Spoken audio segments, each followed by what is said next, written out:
अस्सलाम वालेकुम dear student. Chapter 18 का हमने कल स्टार्ट किया था बेटा। चैप्टर का नाम था द एटॉमिक स्पेक्ट्रम और उसमें जो है स्पेक्ट्रम और स्पेक्ट्रोस्कोपी और स्पेक्ट्रम से रिलेटेड जितने भी टर्म्स थी उन तमाम टर्म्स को हमने डिस्कस किया था। टाइप्स ऑफ स्पेक्ट्रम वगैरह भी देखा था उसमें। ठीक है बेटा, जितनी भी टर्म्स थी हमने तमाम टर्म्स को स्टडी किया था। आज हम आगे बढ़ रहे हैं। ठीक है, और आज जो है हमारे टॉपिक होंगे कुछ टॉपिक मॉडल्स के लिए और फाइनली हम पढ़ेंगे बहुत से टॉपिक मॉडल। तो उस स्टार्ट करने से पहले मैं एक टाइटल पे एक डायग्राम आपको दिखा रहा हूँ which shows the history of the atom and in physics and chemistry as well. ठीक है, और जितनी चेंजेस आई इस एटॉमिक थ्योरी के अंदर वो तमाम जो है चेंजेस आपको यहाँ पर रिफ्लेक्ट हो रही हैं। ठीक है, डाल्टन एटॉमिक थ्योरी 1803 में स्टार्ट हुई। थॉमसन ने अपना जो है मॉडल दिया। ठीक है, और आफ्टर दैट जो है रदरफोर्ड आए। रदरफोर्ड के बाद बॉहर्स आए। बॉहर्स के बाद फिर शॉर्टिंगर आए एंड देन फर्दर हमारे पास प्रोसीडिंग होती रही। अब स्ट्रिंग थ्योरी तक हम आ चुके हैं। ठीक है, और स्ट्रिंग थ्योरी तक हम डिस्कस कर रहे हैं, बट आपके लेवल पे हमने जनाब बहुत थ्योरी तक रहना है। ठीक है, शॉर्टिंगर तक भी नहीं आना। जब आप मास्टर्स में आएंगे इंशाल्लाह तो शॉर्टिंगर वेव इक्वेशन, ग्रेजुएशन या मास्टर्स में आएंगे तो शॉर्टिंगर वेव इक्वेशन को एंड देन मास्टर्स आफ्टर जो है आप स्ट्रिंग थ्योरी को भी डिस्कस कर रहे हैं। ठीक है बेटा, तो देखते हैं आगे बढ़ते हैं। टॉपिक हमारा आज का टॉपिक मॉडल्स है। फिर एक मेन इम्पॉर्टेंट टॉपिक है Bohr's topic model for hydrogen atom. ठीक है, जिसमें रेडियस ऑफ हाइड्रोजन एटम निकालेंगे, एनर्जी निकालेंगे, फ्रिक्वेंसी निकालेंगे, वेवलेंथ निकालेंगे। ठीक है, और वेव नंबर भी निकालेंगे। ठीक है बेटा, तो बहरहाल उसके बाद जो है फिर हाइड्रोजन एटम से मिलने वाले स्पेक्ट्रम को स्टडी करेंगे। हाइड्रोजन एटम से मिलने वाले स्पेक्ट्रम को स्टडी भी करेंगे। सही है बेटा, तो ये तमाम बातें जो हैं हमने ज़रा देखनी है, स्टडी करनी है। अच्छा जनाब, थोड़ा सा इंट्रोडक्शन जो पीछे मैं आपको बता कर आया कि जनाब 1803 में डाल्टन ने अपनी एटॉमिक थ्योरी दी जिसमें सॉलिड पार्टिकल के बारे में स्टडी किया गया। 1897 में इलेक्ट्रॉन को स्टडी किया गया बाय थॉमसन। ठीक है, मैं थोड़ा सा ये क्योंकि आप चीज़ें पढ़ चुके हैं थोड़ा सा मैं पास जाना चाहूँगा। सिर्फ एक इसका मकसद था रिव्यू करना आप। ठीक है, ये लेक्चर आपके एप्टीट्यूड के लिए भी इम्पॉर्टेंट होगा बेटा, क्योंकि यही सेम बातें जो है आप पॉइंट्स में या एमसीक्यूज की फॉर्म में आपके लिए आ सकती हैं। 1909 में प्रोटॉन की डिस्कवरी हुई बाय रदरफोर्ड। 1913 में जो है फिर जो है पता चला कि जनाब इलेक्ट्रॉन जो है रिवॉल्व करता है न्यूक्लियस के गिर्द। ठीक है, ये डिस्कशन की बॉहर्स ने, अभी आज हम इसको डिटेल में देखेंगे। 1935 में चैडविक के ज़रिए जो है न्यूट्रॉन की दरियाफ्त हुई। ठीक है, आज जो है हम क्वांटम थ्योरी पढ़ रहे हैं, श्रोडिंगर वेव इक्वेशन और स्ट्रिंग थ्योरी। इससे आगे भी अब एक स्टेप हम बढ़ चुके हैं स्ट्रिंग थ्योरी की तरफ। ये सब हम स्टडी कर रहे हैं बेटा। ठीक है, और अब इससे आगे जो है हम अपना टॉपिक स्टार्ट करेंगे और सबसे पहले हम स्टार्ट कर रहे हैं बेटा रदरफोर्ड्स एटॉमिक मॉडल। आप अपनी जो है 9th क्लास केमिस्ट्री से इस बात को स्टडी करते हुए आ रहे हैं। 9th क्लास केमिस्ट्री से इस बात को स्टडी करते हुए आ रहे हैं। ठीक है बेटा, और आप अच्छी तरह जानते हैं कि जनाब हमारे पास रदरफोर्ड एटॉमिक मॉडल क्या था, क्या एरर्स थे उसमें। बहरहाल फिर भी मैं आपकी रिवीजन के लिए ये बात बता रहा हूँ। ठीक है, और ताकि आप बहुत अच्छे तरीके से मज़ीद अंडरस्टैंड कर सकें। थोड़ा सा क्विकली चलेंगे। It is not a part of your syllabus but MCQs को सेव करने के लिए और हमें आगे अच्छा पढ़ने के लिए नॉलेज होना ज़रूरी है। ठीक है, रदरफोर्ड ने अपना एटॉमिक मॉडल 1911 में रिप्रेजेंट किया। ठीक है, और उसके मुताबिक जो है एटम का मोस्ट ऑफ द पार्ट जो है वो क्या होता है, एम्प्टी होता है और पूरे एटम की डेंसिटी यूनिफॉर्म नहीं होती। पहली बात ये थी। ठीक है, इसी तरह दूसरी बात इसने डिस्कस की कि all mass of an atom is concentrated in a small core is called the nucleus. Atom का तमाम मास जो है वो सेंट्रल कोर पर मौजूद होता है जिसे हम क्या कहते हैं, न्यूक्लियस कहते हैं। इसी तरह साइज ऑफ एटम जो है वो साइज ऑफ न्यूक्लियस जो है वो वेरी स्मॉल होता है। और इसी तरह न्यूक्लियस जो है लोकेटेड होता है सेंटर ऑफ द एटम पर, और ये पॉजिटिवली चार्ज होता है। क्या होता है बेटा? Positively charge. उसके बाद जो है electron are in dynamic equilibrium with the nucleus. इसका मतलब ये है कि इलेक्ट्रॉन जो है रेस्पॉन्स स्टेट में तो होते हैं, लेकिन इटसेल्फ ऑर्बिटल और स्पिन मोशन करते हैं। That is the type of the dynamic equilibrium. ठीक है बेटा? ये तमाम पॉइंट्स आप प्रीवियस क्लासेस में पढ़कर आए, मैं सिर्फ रिव्यू कर रहा हूँ क्विकली, ताकि आप और अच्छे तरीके से अंडरस्टैंड कर लें। ठीक है? और इसी तरह they move in the different orbit around the nucleus which are ideal circular. ठीक है बेटा? हम कहते हैं ideal circular, but they are like ideal orbital path होते हैं हमारे पास। ठीक है? कि इलेक्ट्रॉन जो है वो डिफरेंट शेल में एग्जिस्ट करते हैं, और ये डिफरेंट ऑर्बिट्स में एग्जिस्ट करते हैं, बट जहाँ भी एग्जिस्ट करते हैं उनका मोशन जो है अराउंड द न्यूक्लियस ही होती है। सही है बेटा?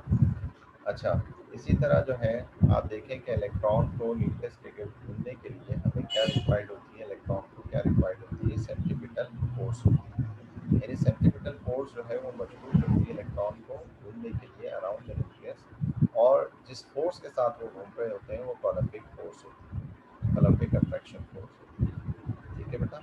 यानी जो न्यूक्लियस के सेंट्रल पार्ट, पॉजिटिव पार्ट और इलेक्ट्रॉन के दरमियान एग्जिस्ट करती है, that is the coulombic force. सही है बेटा?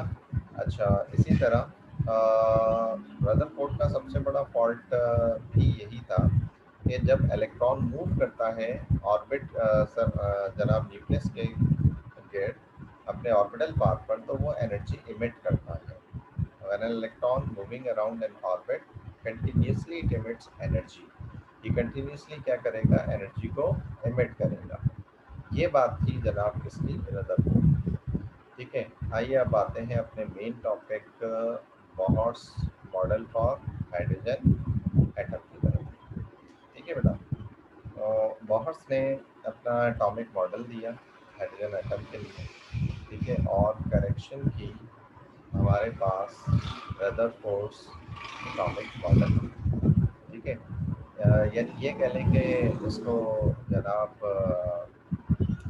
एक तरह से खुशी मिली रदरफोर्ड के एटॉमिक मॉडल से, और एक तरह से लर्निंग पाथ मिला कि रदरफोर्ड एटॉमिक मॉडल को देखते हुए इसने अपना बोहर्स एटॉमिक मॉडल रिप्रेजेंट किया। ठीक है? बहरहाल पहले देखते हैं introduction. In order to develop the quantum theory for the spectrum of hydrogen atom and remove the drawbacks of the Rutherford's model. ठीक है? जैसा कि मैं आपको बता चुका हूँ कि रदरफोर्ड एटॉमिक मॉडल के ड्रॉबैक्स को ख़त्म करने के लिए बोहर्स ने अपना ये एटॉमिक मॉडल प्रपोज किया।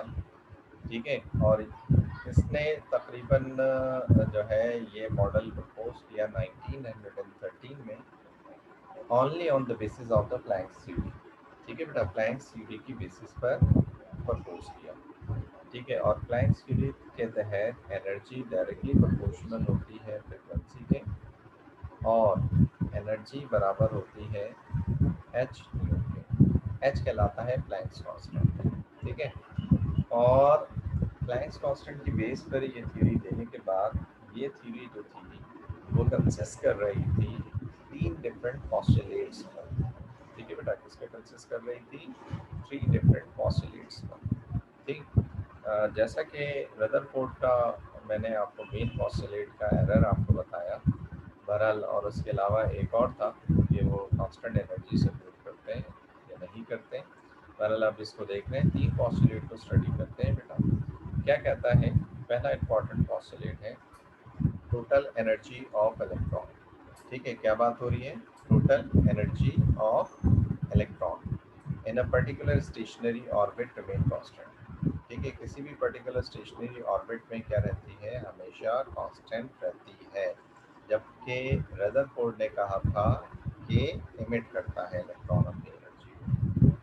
ठीक है? As along as electron stays in a particular orbit or stationary orbit it neither radiates energy nor absorbs energy. जब तक इलेक्ट्रॉन उस पर्टिकुलर ऑर्बिट में रहेगा, कभी भी ना वो एनर्जी एब्जॉर्ब करेगा, ना वो एनर्जी रेडिएट करेगा।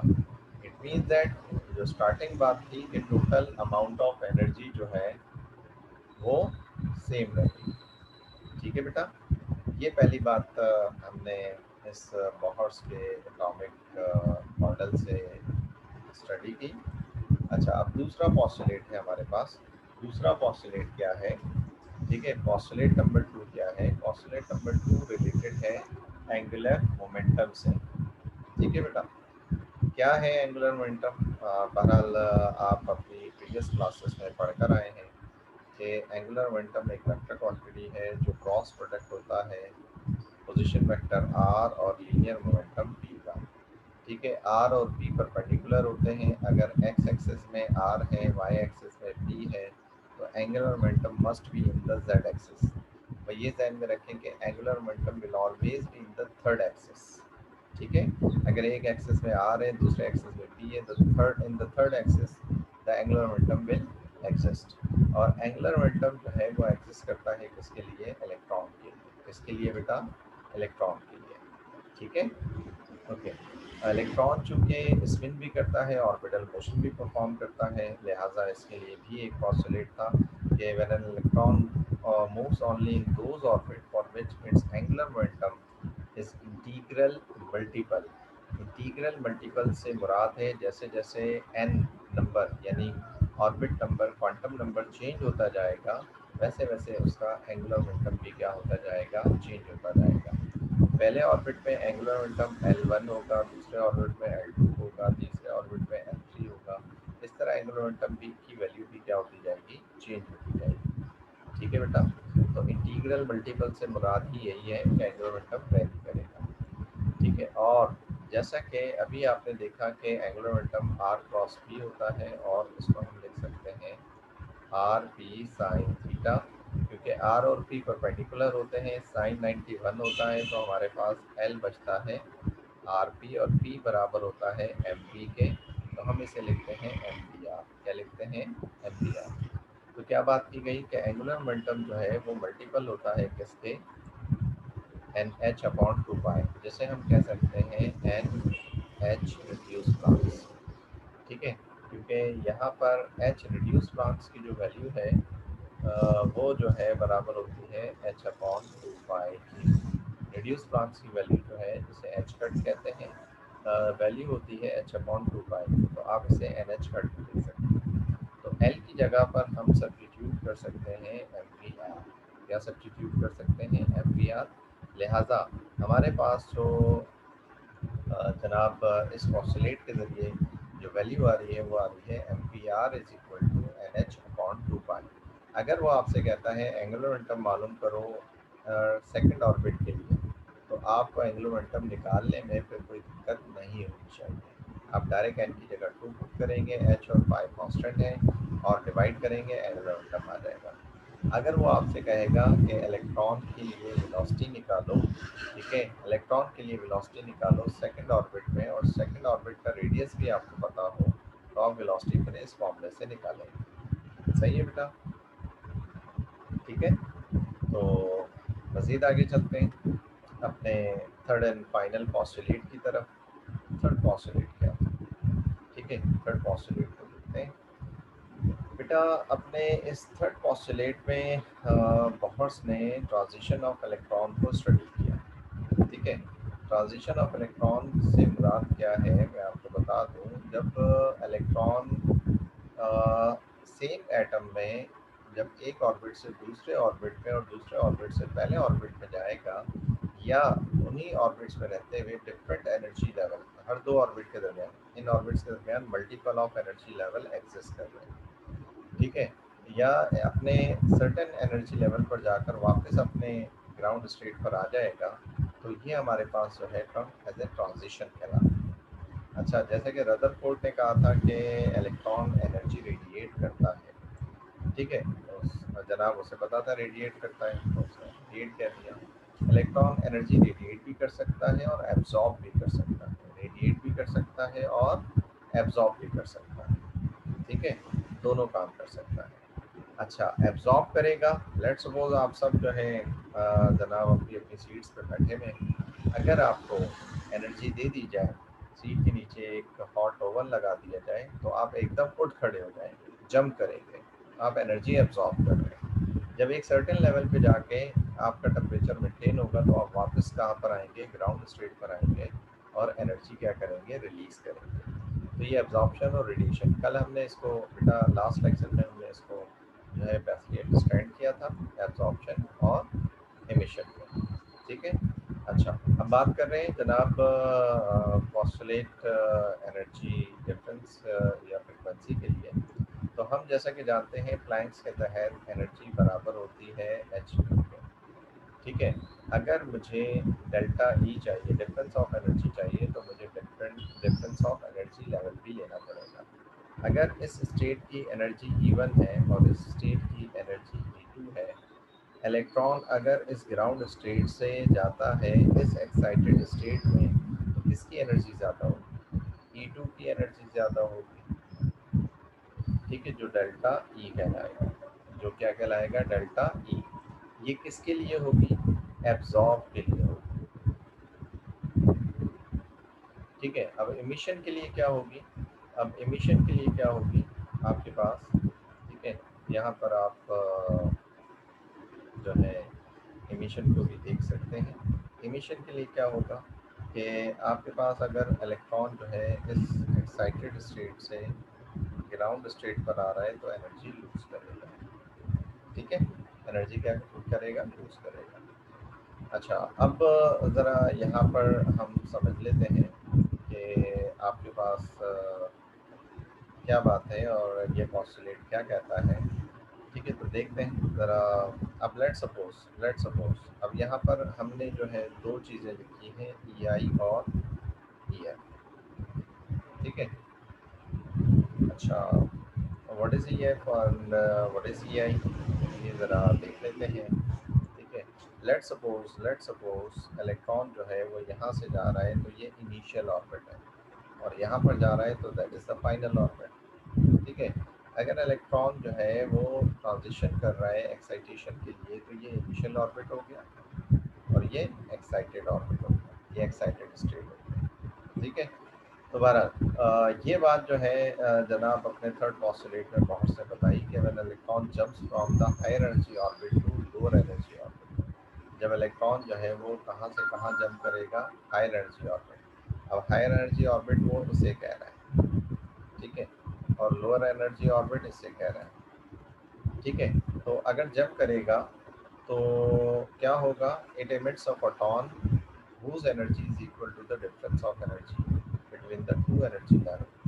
ठीक है, टू एनर्जी ऑर्बिट्स। तो ये हमारे पास क्या आएगा, ई आई माइनस ई एफ आएगा, ई आई माइनस ई एफ। इसमें कंफ्यूज नहीं होइएगा, ये दोनों बातें मैं आपको बता चुका हूँ, इसमें कंफ्यूज मत होइएगा। ठीक है, ये दोनों बातें मैं आपको ऊपर बता चुका हूँ।